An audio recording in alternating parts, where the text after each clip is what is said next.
কি কাৰণে পদত্যাগ কৰিলে আৰু ভৱিষ্যত পৰিকল্পনা কি আছে? চাওক, কথা হ'ল যেতিয়া আমি অগপত যোগদান কৰিছিলোঁ, ইয়াৰ আগত আমি বিভিন্ন সামাজিক অনুষ্ঠানত আছিলোঁ।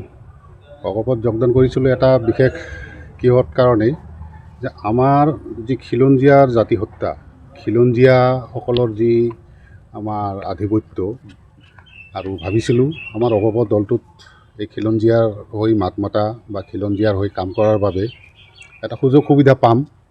আৰু তেনে এটা কাৰণতেই আমি গোৱালপাৰাৰ বহুকেইজন আমি স্থানীয় যুৱক বা আমাৰ তেনেকুৱা মানুহ আমি জইন কৰিছিলোঁ। জইন কৰাৰ পিছত যেতিয়া আমি এই অগপত দেখা পালোঁ যে ইয়াত খিলঞ্জীয়াৰ পৰিভূত বৰ্তমান নাই। খিলঞ্জীয়াৰ ঠাইত বিশেষ এক সম্প্ৰদায় বা বিশেষ এক মানুহ, তেওঁলোকেহে আধিপত্য গ্ৰহণ কৰি আছে, যাৰ কাৰণে আজি অগপ হয়তো আগবাঢ়িব পৰা নাই। বহুত এইবিলাক চিন্তা কৰি তাৰপিছত যেতিয়া মই ভাবিলোঁ যে লাহেকৈ ইয়াৰ পৰা গুচি আহোঁ, গুচি আহি আমাৰ এই খিলঞ্জীয়া মানুহখিনিৰ কাৰণে, খিলঞ্জীয়া আমাৰ জাতি সত্তাটোৰ কাৰণে ক'ৰবাত কাম কৰিব পাৰোঁ নেকি, তেতিয়া মই চালোঁ আমাৰ গৰিয়ামূৰীয়া জাতীয় পৰিষদত যোগদান কৰিলোঁ মই। আৰু যোগদান কৰি কাম কৰাৰ সুবিধাও পাইছোঁ, ইতিমধ্যে কৰি আছোঁ। কিন্তু এই যোগদানৰ পূৰ্বে যেতিয়া মই পদত্যাগ কৰিছিলোঁ, পদত্যাগ কৰোঁতে কিন্তু মই এই বস্তুটো মই আপোনালোকক বা ছ'চিয়েল মিডিয়াত মই দিয়া নাছিলোঁ। কিন্তু পিছৰ ফালে যেতিয়া মই দিয়া নাছিলোঁ, সেই বিশেষ যিটো চক্ৰ অগপত বৰ্তমান আছে গোৱালপাৰা জিলাত, সেই চক্ৰটোৱে মোক বাধ্য কৰাইছে এতিয়া আপোনালোকৰ আগত এইখিনি কথা ক'বলৈ। কাৰণ এই বিশেষ চক্ৰটোৰ কাৰণেই আজি অগপ এটা স্থিমিত অৱস্থাত পৰি আছে। আজি সাংগঠনিকভাৱেও বিশেষ সফলতা কৰিব পৰা নাই বা বিভিন্ন কাৰ্যক্ষেত্ৰত কৰিব পৰা নাই, আৰু সেইবোৰৰ কাৰণে আমি ওলাই আহিছোঁ। এতিয়া ওলাই আহি এই জাতীয় সত্তাটোত আমি আগভাগ লৈছোঁ, যাতে আমাৰ স্থানীয় খিলঞ্জীয়া মানুহখিনিৰ স্থানীয় আমাৰ হকে কাম কৰিব পাৰোঁ, তাৰ বাবে কৰি আছোঁ। আপোনাৰ মতে গোৱালপাৰা জিলা অগপ সমিতি খিলঞ্জীয়াৰ লগত নাই এতিয়া? তেনেকুৱাই দেখা যায় ধৰিব গ'লে। এতিয়া গোৱালপাৰা জিলা যেতিয়া যিকোনো, এতিয়া মহিলা মৰ্চাই কওক, আজি যুৱ মৰ্চাই কওক, যুৱ পৰিষদেই কওক বা আপোনাৰ কি কমিটি কওক, প্ৰত্যেকটো কমিটিতে যিটো কংগ্ৰেছত চলি আছে সেই বস্তুটো এতিয়া অগপত চলি আছে। আমাৰ খিলঞ্জীয়া মানুহখিনিৰ কোনো আধিপত্য নাই। এতিয়া মই নাম নকওঁ, দুজন এনে বিশেষ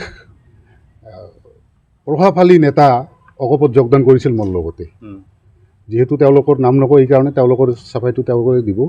আজি তেওঁলোকক এনেকুৱা এটা অৱস্থা কৰি থৈ দিছে অগপত যে তেওঁলোকৰ আজি স্থানো নাই, মানুহ নাই, একো নাই। এইখিনি বস্তু কিয় হ'ল? আজি সেই মানুহখিনিক যদি আজি যোগ্য স্থান দিল হয়, আমাক যদি যোগ্য স্থান দিল হয়, আমি হয়তো ওলাই নাহিলোঁ হয়। সেইকাৰণে ওলাই আহিছোঁ।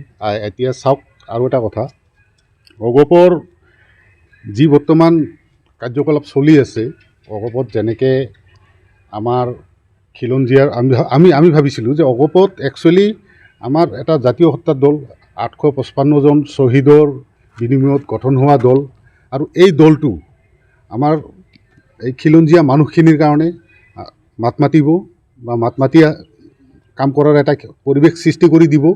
কিন্তু সেই মাত মাতাৰ পৰিৱেশ সৃষ্টিটো এতিয়া বৰ্তমান অগপ জিলাৰ গোৱালপাৰা জিলাত নাই, যাৰ কাৰণে আজি আমাৰ মোৰ নিচিনা ল'ৰা এজন বা আৰু তেনেকুৱা ইয়াৰ আগতেও ওলাই আহিছে, আপোনালোকে চাইছে। আৰু যিখিনি আছে আমাৰ খিলঞ্জীয়া মানুহ লাহে লাহে দুই এটাকৈ ওলাই আহি আছে। যিহেতু গোৱালপাৰাটো কেইবাঠাইতো উচ্ছেদ হ'ল, হয়, গোৱালপাৰা জিলা অগপ সমিতি উচ্ছেদৰ বিৰোধিতা কৰিছে নে উচ্ছেদৰ সমৰ্থন কৰিছে? চাওক, এনেতো তেওঁলোকে কয় আমি উচ্ছেদ বিৰোধী, কিন্তু যেতিয়া মই এই গৰিয়ামূৰীয়া দেশী জাতীয় পৰিষদত যেতিয়া মই আহিলোঁ, অহাৰ পিছত যেতিয়া আমি এই উচ্ছেদৰ বিৰোধিতা কৰিলোঁ, বিৰোধিতা কৰি বিভিন্ন ধৰণৰ কথা বতৰা আপোনালোকৰ আগত ক'ব আৰম্ভ কৰিলোঁ, তেতিয়া সেই অগপৰ পৰা বিশেষ